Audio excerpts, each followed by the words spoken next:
Hi everyone and welcome back to Storytime Saturday. Today we'll be reading Belle, The Last Mule of Jeeves Ben, a civil rights story by Calvin Alexander Ramsey and Bettye Stroud and illustrated by John Holyfield. My name's Zamara and I hope you guys are ready and comfortable to start this story. Alex sat on a bench outside the store. He wanted to go and play, but his mother had told him to wait for her. There was nothing to do on the porch but watch an old mule eating in the garden across the street. There was no breeze. Not a leaf moved in the china berry trees. It was so still that Alex could hear the mule munching on a row of bright-colored greens. He watched as the mule's big fuzzy ears twitched away a pesky fly.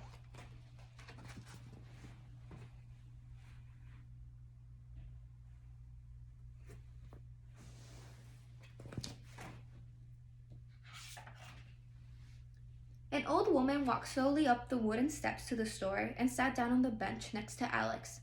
She found herself with a folded newspaper. He looked at her out of the corner of his eye. She was watching the mule, too. The old woman chuckled and then said in a soft voice, "Myself, I like my collards cooked with some ham and spiced with vinegar." Alex smiled. "I was just thinking how that old mule sure can eat collards," said the woman. "Is it allowed to? I mean, eat someone else's garden like that?" asked Alex.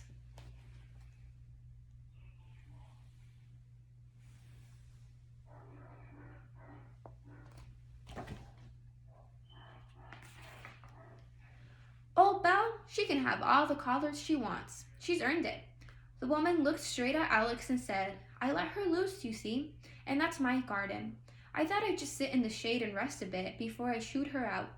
But ma'am, why do you let that mule eat your collared plants?" "My name's Miss Petway, son," she said. "What's yours?" "I'm Alex," he answered. "Well, Alex, there's enough greens in my garden for both of us. And Belle's a very special mule. She's a hero here in G's band. I like to show her some respect." "What's so special about that old mule?" Alex asked as he stood up.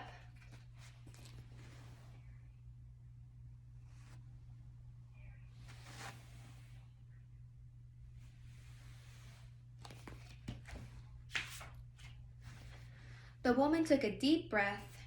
"Now, that's a long story, but if you have some time to sit," she patted the bench. Alex hesitated. He wondered if she was just a crazy old lady, but he was curious, and after all, there was nothing else to do. "Gisban has always been poor," she began. "There's not much here but farmland. We always needed mules to help us work the land. Not many of us could afford a car." "How could you get anywhere?" Alex asked.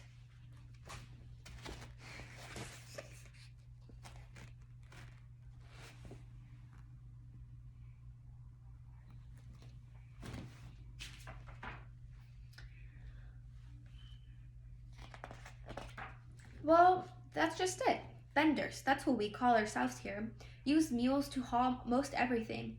Belle's been with us for many years now. She was here the day Dr. Martin Luther King Jr. came to speak to us, way back in 1965. "I know about Dr. Martin Luther King from school. Did you get to meet him?" Alex asked.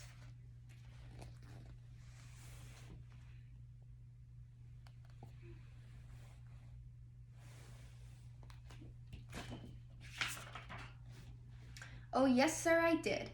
That night there was a terrible storm. Lots of people thought he wouldn't make it to see us poor folks. I waited not far from here with Belle. It was past midnight when Dr. King finally arrived.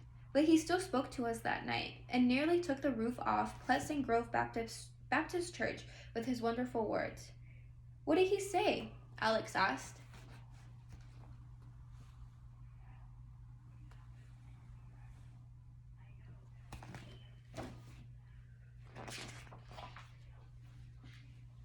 "Well, in those days, we had a ferry to cross the river into Camden, where there were jobs and stores. Dr. King told us to take the ferry to Camden and register to vote. 'Cross the river for freedom,' he sang out that night. Even though we were poor dirt farmers, descendants of slaves with only mules to carry our loads, he said, 'I come over here to Gisban to tell you, you are somebody.' He told us we had a right to vote. You understand, Alex, back then no black person from Wilcox County had ever dared to vote." "Were you scared?" Alex asked.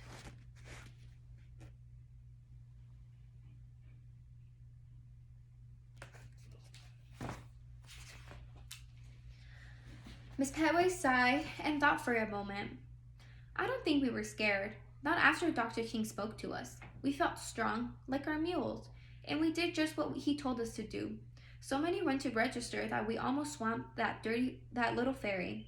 Some benters went on to march with Dr. King in Selma, in Montgomery, in Birmingham, and in the March on Washington. Benters are loyal, like mules too, Miss Petway added, chuckling. We read about all those marches in school, Alex added. Mm-hmm. But we must have scared the white folks in Camden because the next thing we knew, they shut down the ferry. The white sheriff was a big bully who wanted to keep us in our place. He told reporters, we didn't close the ferry because they were black. We closed it because they forgot they were black.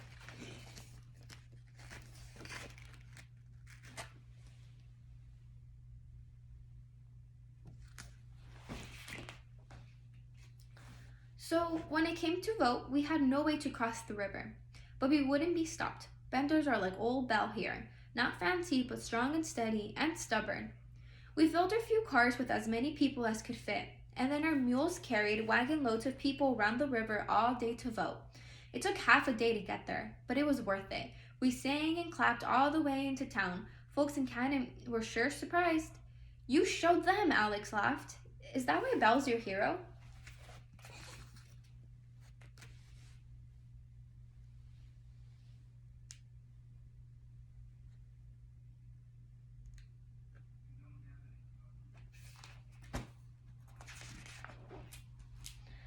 There's more to it. A lot of people here lost their jobs in Camden because they voted. Things got bad. With no jobs, we had no money for food, so some of us joined the Freedom Quilting Bee in Alberta, and eventually we started our own, called ourselves the Gisbane Quilters. You see, the women of Gisbane had always made beautiful quilts. Some of the most beautiful quilts in the world were made right here. Soon they were being sold all over the United States. We became famous.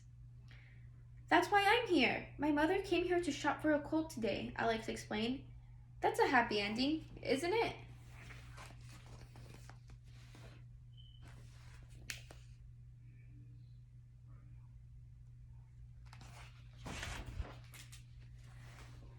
But it's not the end of the story for Belle. Miss Petway's voice turned softer. Alex, do you remember learning in school what happened on the 4th of April in 1968? Alex looked into Miss Petway's eyes and saw how sad they looked. That's when Dr. King got shot, isn't it? He asked, and for the first time he felt the sadness himself. Yes, everyone in Gisbane was grieved. Miss Petway took a deep breath and looked out at the trees. A slight breeze seemed to shuffle the leaves. We got a phone call asking if our mules could pull Dr. King's coffin through the streets of Atlanta during the funeral parade. They wanted to use our mules, not fancy draft horses. Mules take their time, work hard, and they never back down. Mules aren't pretty, but they are somebody. It meant so much to us that Benders could honor the memory of Dr. King.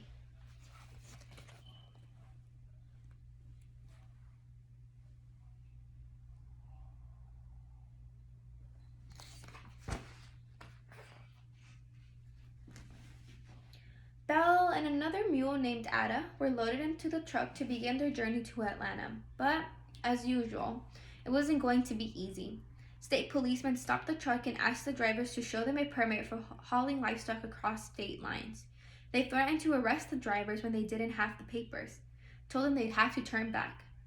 We got the word to Dr. King's headquarters in Atlanta about what had happened, and they called the state police and the governors of Alabama and Georgia. They told them it would look shameful on TV and in the news all over the nation if they refused to let our mules pull the funeral train. After that, the troopers escorted our Belle and Ada right into Atlanta. Belle pulled Dr.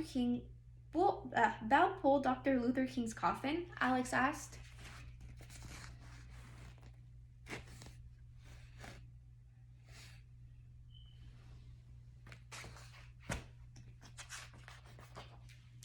Yes, sir. Belle and Ada bravely pulled that wagon 3.5 miles through streets that were full of grieving, weeping people. As they passed, people reached out and touched the mules in the casket. Imagine the thousands of arms and hands reaching out to them, but they kept moving, slow and steady.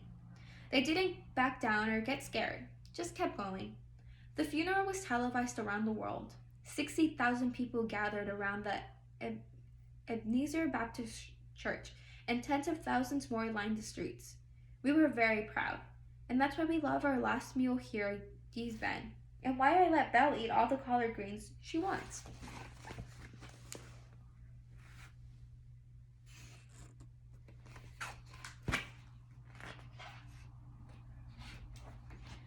Alex and Miss Petway turned to look at old Belle, who stopped her munching and looked up at them. They both laughed. "Yep, she's had her fill," Miss Petway said, slowly rising off the bench. "Want to go meet her?" "Yes, ma'am." Alex skipped down the steps and over to Belle, who let him scratch her furry ears. Alex looked into the mule's eyes and thought about all the history she had seen. "Thank you for telling me about Belle," Alex said. "Now you know what Dr. King meant when he told us that even though we led simple, hard lives, we were still somebody," she said. "And even an old mule can be a hero," Alex added. Miss Petway smiled and looked away, leading Belle behind her.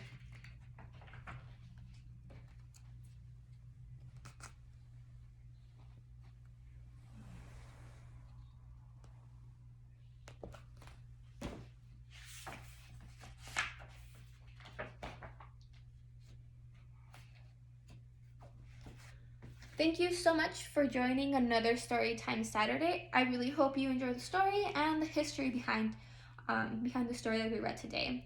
So have a great rest of your Saturday, and thanks again for tuning in.